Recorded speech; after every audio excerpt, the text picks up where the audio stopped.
looked at the end last week, question 9, because Paul is discussing here in chapter 10 and going on to a certain extent in chapter 11 about ethnic Israel. And did ethnic Israel have any excuse for not having attained this righteousness? Verse 18 said, did they not hear? And Paul's answer is, of course they did. And implied in the did they not hear is, did they not also understand? Because hearing and understanding go together, at least in this text. And so the Jews heard, they did understand, so ignorance is not an excuse. And there's really was no, as Paul is stating here, there's really no legitimate excuse for them not attaining to the righteousness of God. And so the real cause is dealt with next in verses 19 through 21, which is our next question. What is Paul's conclusion concerning the salvation of ethnic Israel? And so in verses 19 through 21, it says, again, I asked, did Israel not understand? First Moses says, I will make you envious by those who are not a nation. I will make you angry by a nation that has no understanding. And Isaiah boldly says, I was found by those who did not seek me. I revealed myself to those who did not ask for me. But concerning Israel, he says, all day long I have held out my hand to a disobedient and obstinate people. So Paul now is going to refer back to the very writings of ethnic Israel, the covenant, the prophets. And he begins with verse 19 by quoting Moses, and then he's going to quote Isaiah in 20 and 21. The quotation by Moses is Deuteronomy 32 and verse 21. And just as a side note here, there's some people doubt whether Moses wrote Deuteronomy or not, because it doesn't say that he did in the book. But here we have an inspired person saying he did. And that's the Apostle Paul. So in Deuteronomy 32 and verse 21, it says, they made me jealous by what is no God and angered me with their worthless idols. I'll make them envious by those who are not a people. I will make them angry by a nation that has no understanding. So this is in the section of Deuteronomy that has to do with a warning that Moses is giving the people just before he dies, just before they go into the promised land, about what's going to happen if you're unfaithful. And the no gods, the idols which the Jews worshipped, provoked God. The no people, which would be the Gentiles who are not the people of God, they would provoke them, because God now, according to Paul's interpretation and what Moses is saying here, God's now going to accept the Gentiles.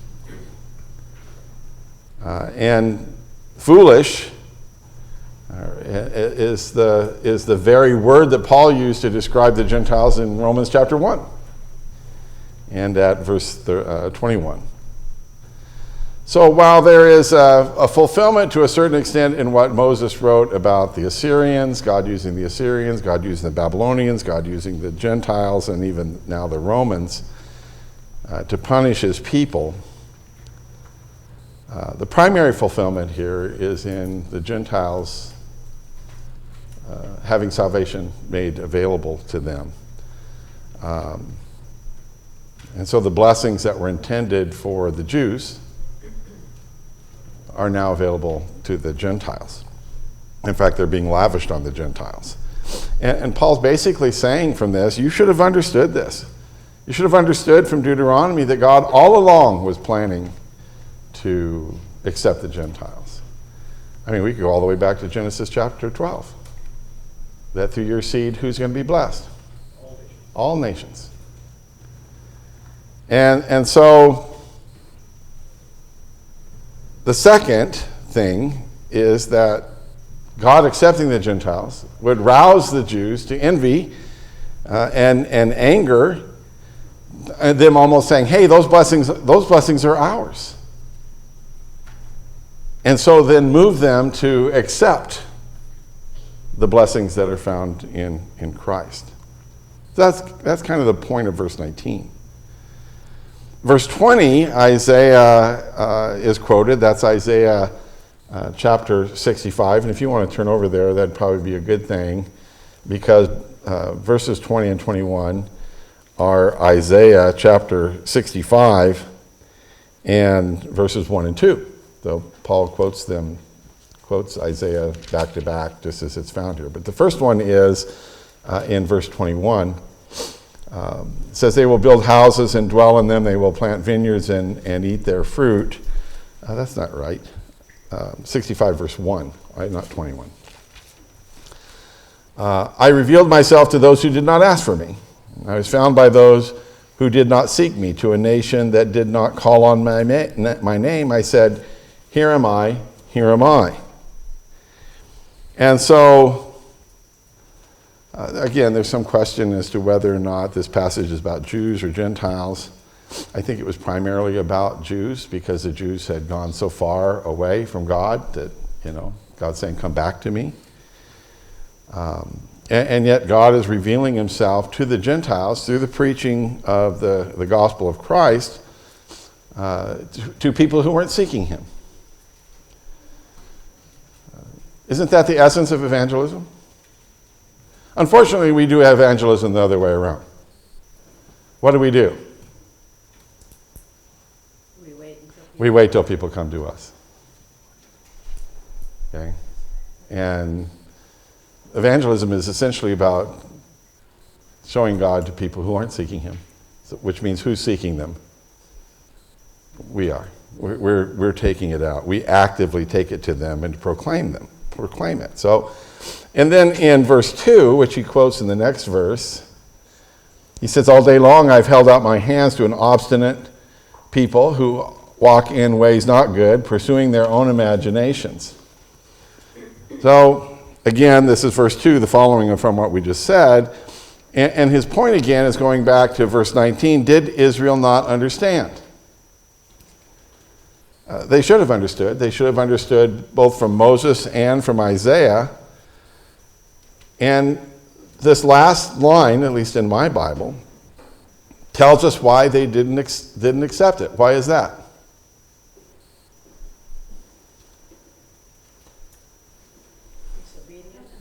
Yeah, they're stubborn and obstinate. They stubbornly refused to believe it. And in general, they were a disobedient people. And how is God depicted here? Can I have my little glasses clean and rag there? How is God described in this verse? What's the picture of God? Holding out his hand when? All day long. What does that tell you about God? Patient. Does he want them to come back? Yes. This is the image of the epitome of the God of grace. Come back to me. All day long he's standing there like that.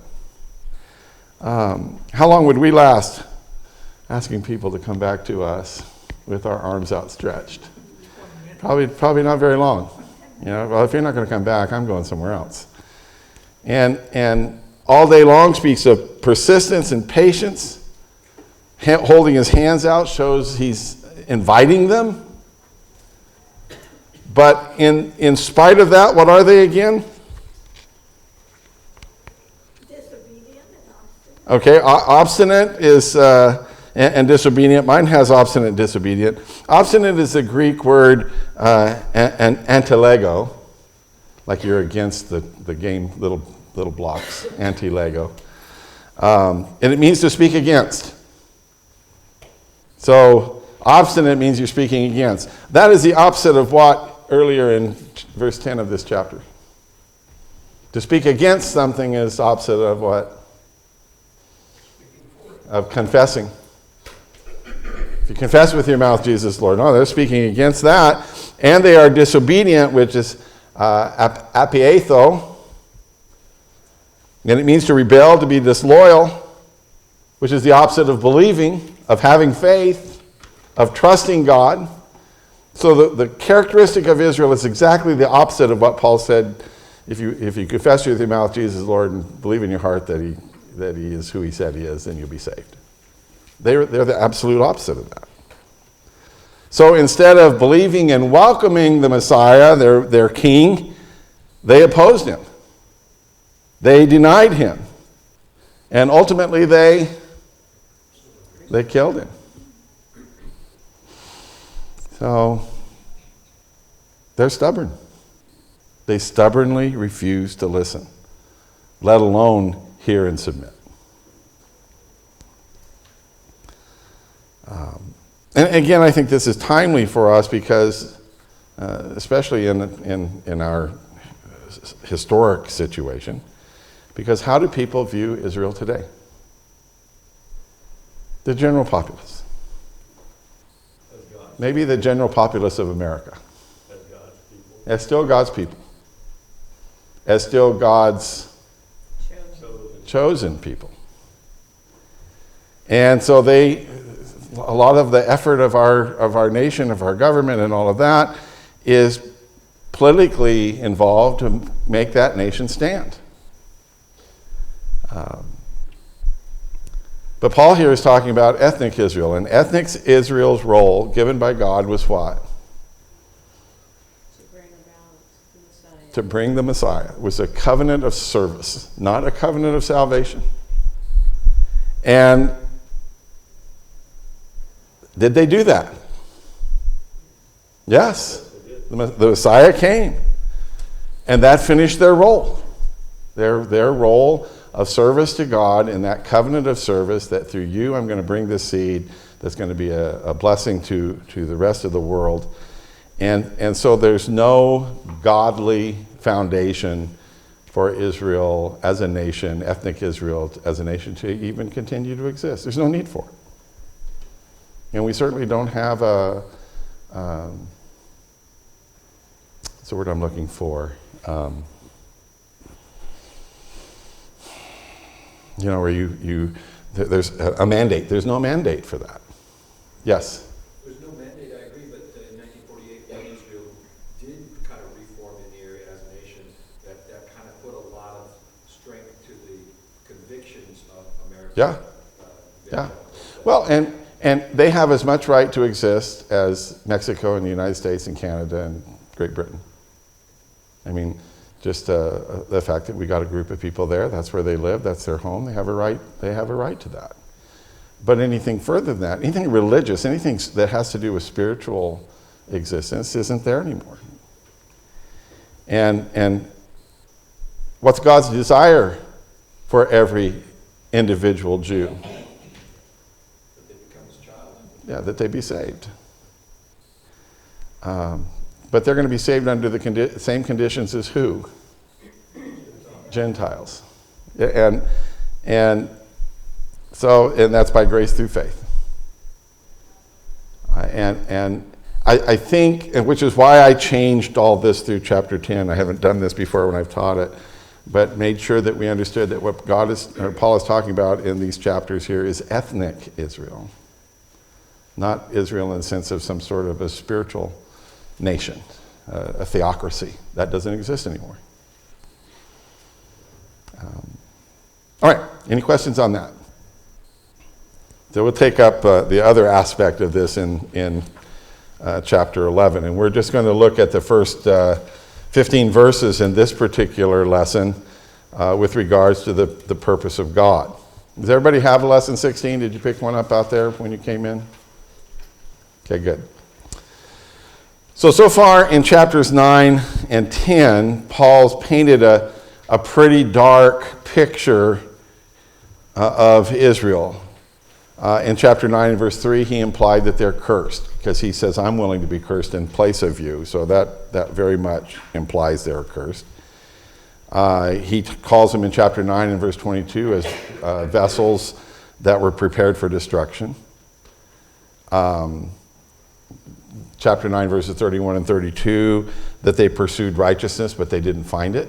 They set about to establish their own righteousness, and they were willfully ignorant of the way God makes men righteous in chapter 10 and verse 3. And what's the last phrase of chapter 10? Yeah, pretty tough, isn't it? That's pretty stark.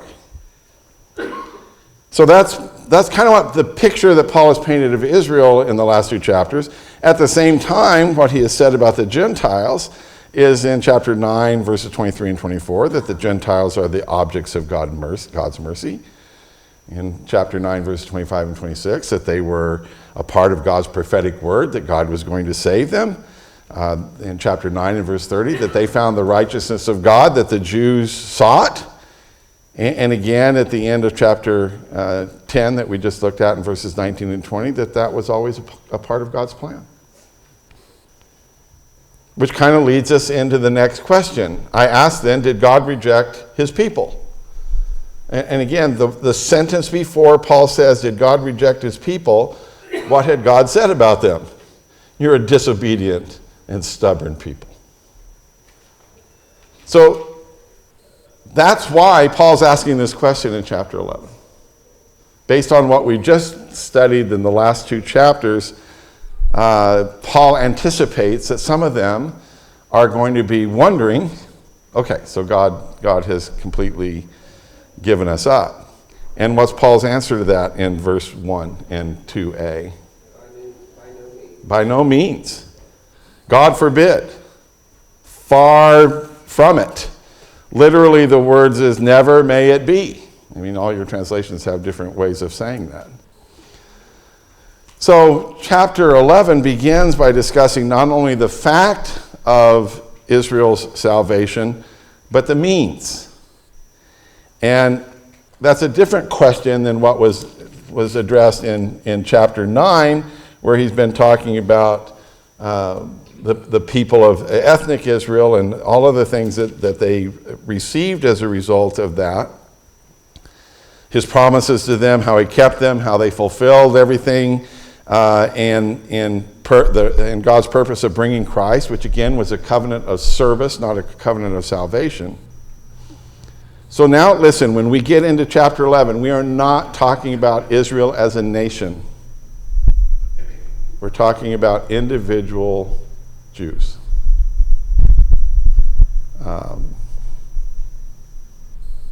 In a new covenant. And their spiritual salvation, their eternal destiny, but again, as individuals. This chapter is not dealing with Israel as a nation. And you know, how many of you know when that nation was destroyed? And when was it? 70 AD. And what happened in that destruction? Everything that had to do with that covenant and that system was utterly destroyed. The temple was destroyed, the genealogies were destroyed, the priesthood was destroyed, everything was destroyed. In fact, if you look at Judaism today, as my father would say, it's not a 32nd cousin to what existed in the Old Testament. They have no high priest. They don't even know they couldn't tell you what tribe they're from. There's no temple.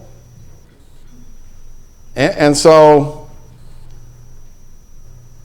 Paul then asks, my translation starts off with, by no means, I ask then is what he starts off the sentence with. I ask then. The Greek word there is O-U-N, aun, I guess is how it's pronounced, and it generally would be translated therefore. Which therefore, when you see a therefore, you know that it's connected back to what was previously said. And so Paul is saying, so as if I tried to show, this question is tied to what I said before.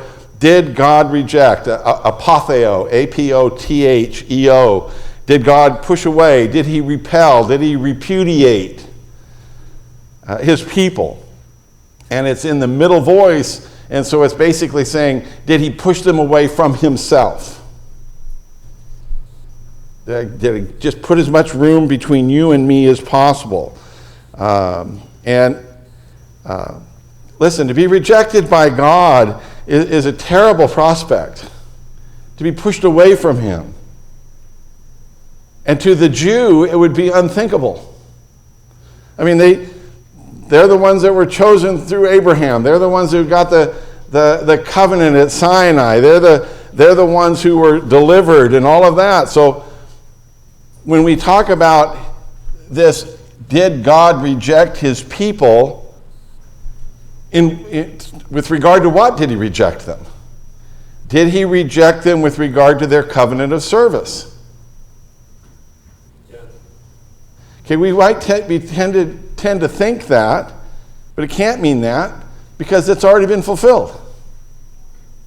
Okay, in chapters 9, verses 4 and 5, you have all of those, the people. There's the adoption of sonship, the divine glory, the covenants, the receiving the law, the temple worship, the promises, the patriarchs, and the ancestry of Jesus, which is the main point there.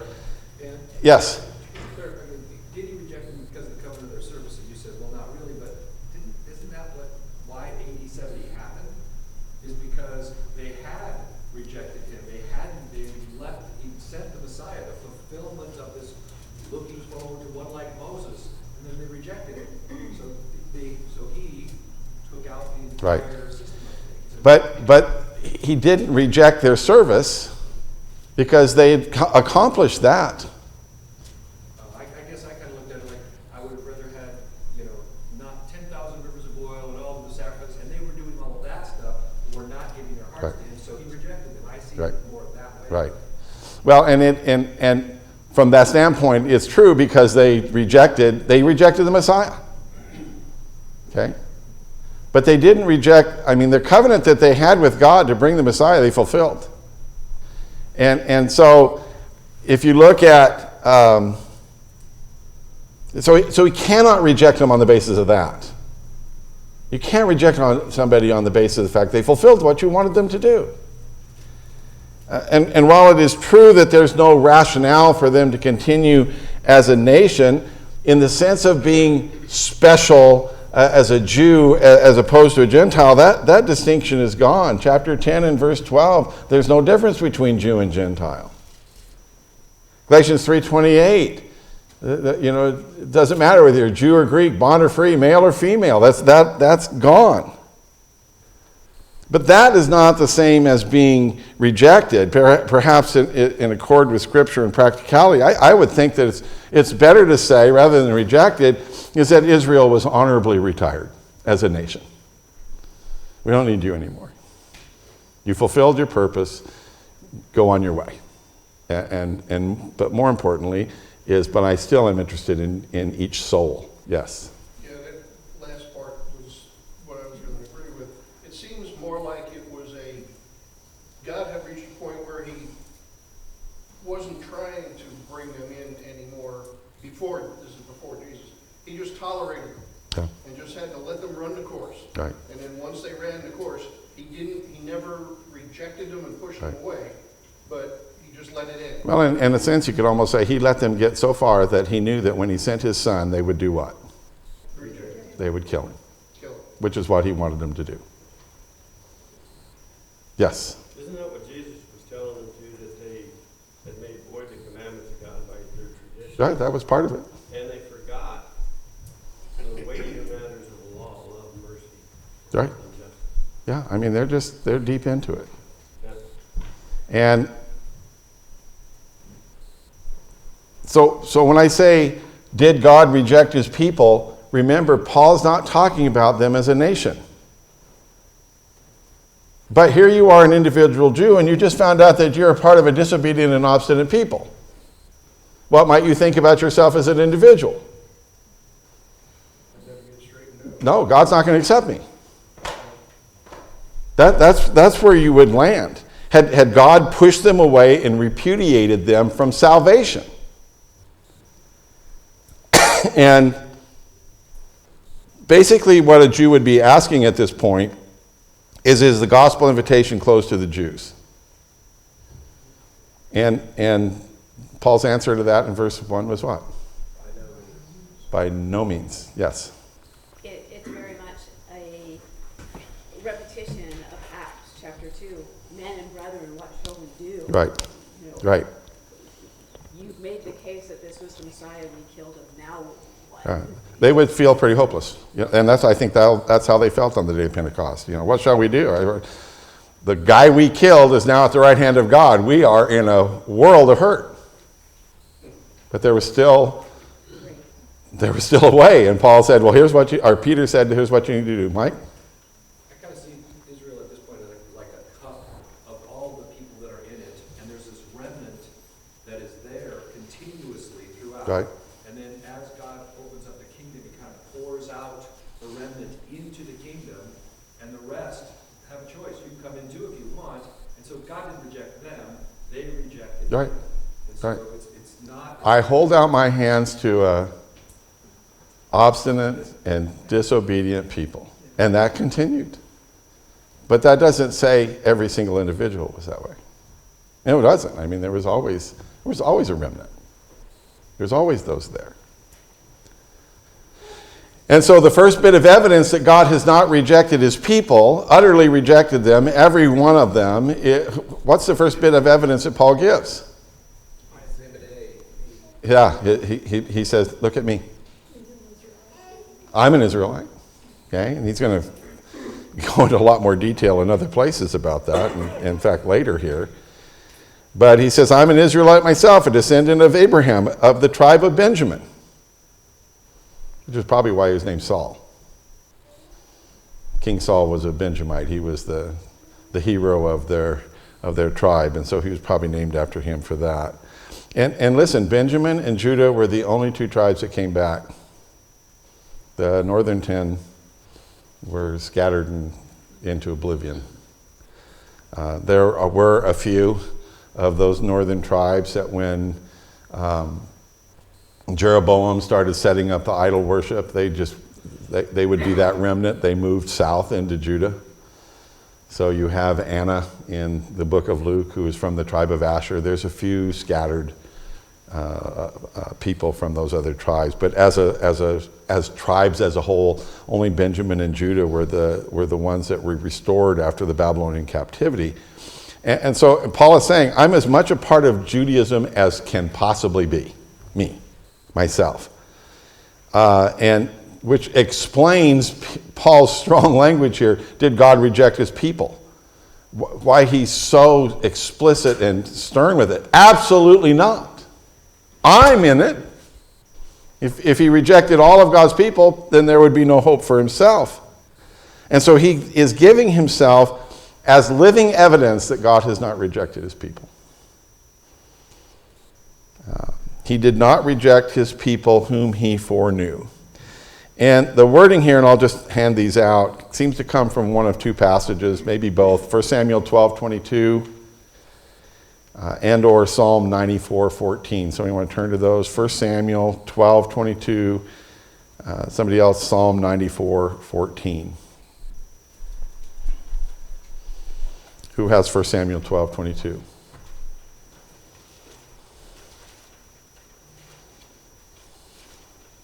I like hearing that noise of Bibles turning. Everybody know where 1 Samuel is? Okay, Roger. For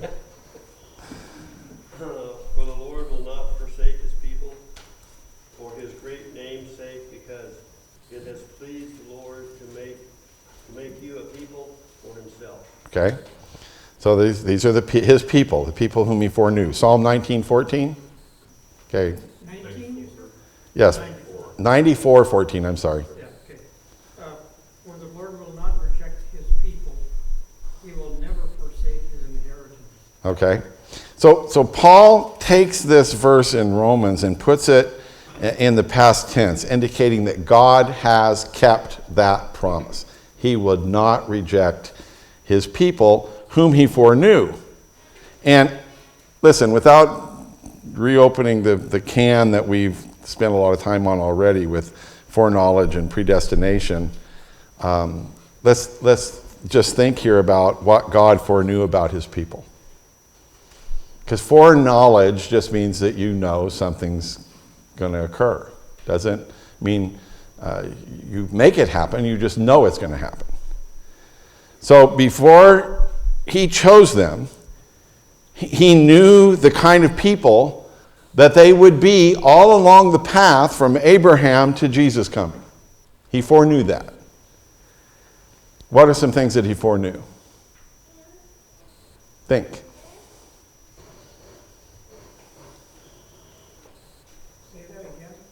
okay?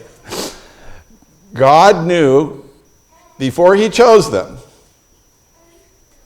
the kind of people that they were going to be from the time of Abraham till Jesus came. They knew the kind of people they were going to be all along there. And included in that, obviously, is there's going to be some that are faithful and trusting and obedient.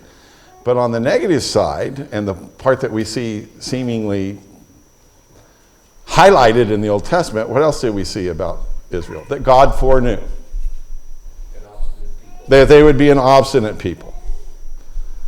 That they would be a weak people. That they were going to undergo amazing failures. That they were going to have times of unbelief. That there were going to be times when they worshiped idols. God knew that. Was God taken by surprise by any of that? No, if you foreknow it, you're not taken by surprise. And he foreknew that before he chose them, and what did he do? Chose them anyway. Because he always knew that all along that negative path, what was going to exist? A faithful remnant.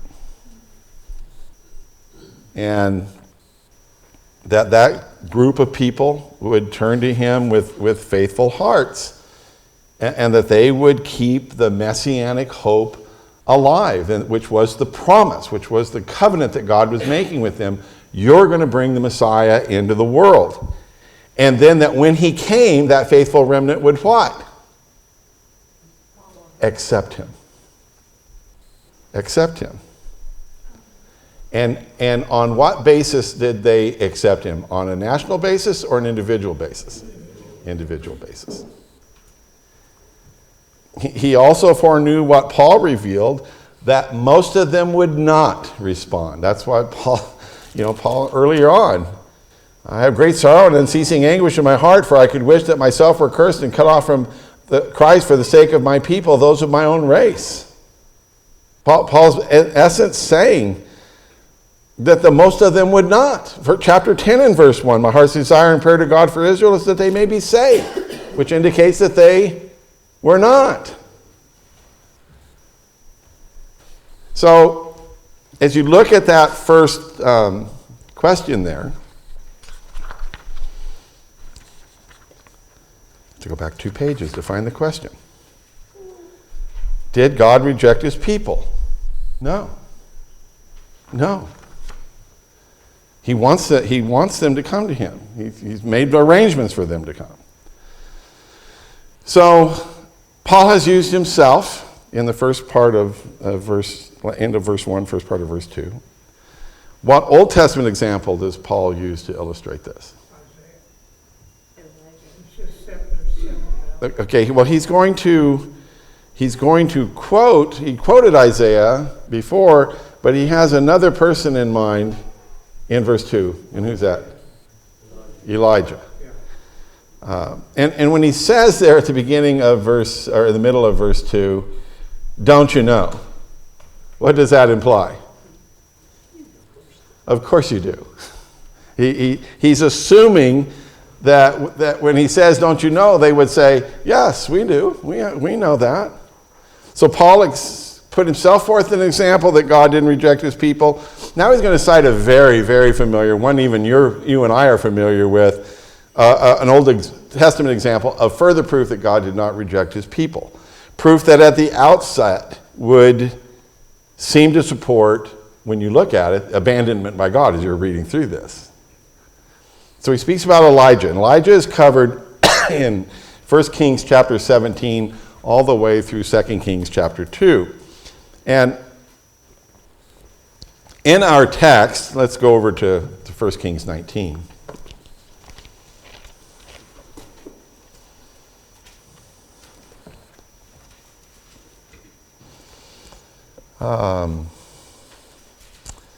Let's go down to verse 10. Elijah has fled. He's been given food. He's gone 40 days without anything else. He's in this cave at Horeb. And God asks him, what are you doing here? in verse 9. He replied, I've been very zealous for the Lord God Almighty. The Israelites have rejected your covenant, torn down your altars, and put your prophets to death with the sword. And what else did he say? I alone am left. So, in what way would you say Elijah is interceding with regard to the people? For or against? Against. He's interceding against the people. There's not a single one out there that's faithful. In fact, the only person that's faithful is me. Okay? And obviously he is frustrated with them. See that in verse 10. Go down to verse 14. I've been chapter 11 again. Verse 14, I have been very zealous for the Lord God Almighty. The Israelites have rejected your covenant, torn down your altars, and put your prophets to death with the sword. I am the only one left, and now they're trying to kill me too. So, were prophets killed? Yeah, chapter 18 and verse 4. Were altars being demolished? Yes, chapter 18 verses 30 and 31. Were they trying to kill Elijah? Yes, chapter 19 and verse 2. And Elijah thought he was the only one left. Literally, he's saying, I am the only one left behind. If you read the Hebrew literally, I am the only one left behind. If you're sitting at a table and you've all eaten, and then there's what we call leftovers, that's also what of the meal. The word we've used already. What? The remnants of the meal. That's what Elijah is saying. I'm the remnant. I'm all the remnant there is. There's no other remnant but me. And so what's he wanting to do? What's Elijah want God to do? Get me out of here. I'm it. I'm the last remnant. I alone am the remnant. And yes. Do you think we as Christians kind of have that tendency to feel like Elijah did sometimes when we look around? Oh yeah. Oh yeah. And what we've got to keep remembering is there's still a kingdom that is still, all of those Right. people at that time that were in the kingdom, they're still there. Right. We're just these people here that are going to go eat them. Go over to Acts 18. I'll give you a good example of that. In fact, that's what I preached on the boat. Acts 18 is when Paul is in Corinth and walking around, and he just left Athens with all of its idolatry. Now he comes to Corinth, which is probably just as bad or worse than Athens was. And what is apparently what is Paul tempted to do here, according to what Jesus said in verse 9? Yeah, pack up and go someplace else. I look around, I see no prospects here. And Jesus said in verse 9, one night the Lord spoke to Paul in a vision, do not be afraid, keep on speaking, do not be silent, for I am with you, and no one is going to attack and harm you, because what? I have many people in this city. So getting back to Mike's point, we look around and we say, what's the point? In fact, I've talked to people because Will's coming, and I was talking to Daryl Bean about it, and he said he's really excited that we've got so many young preachers that are moving into the general area here. And I said, well, that's because it's a mission field. There's not very many people that want to move to the Northwest. It's a lot easier to move to the South where you can throw a rock 3 times and hit another church. Okay? And we would look around at the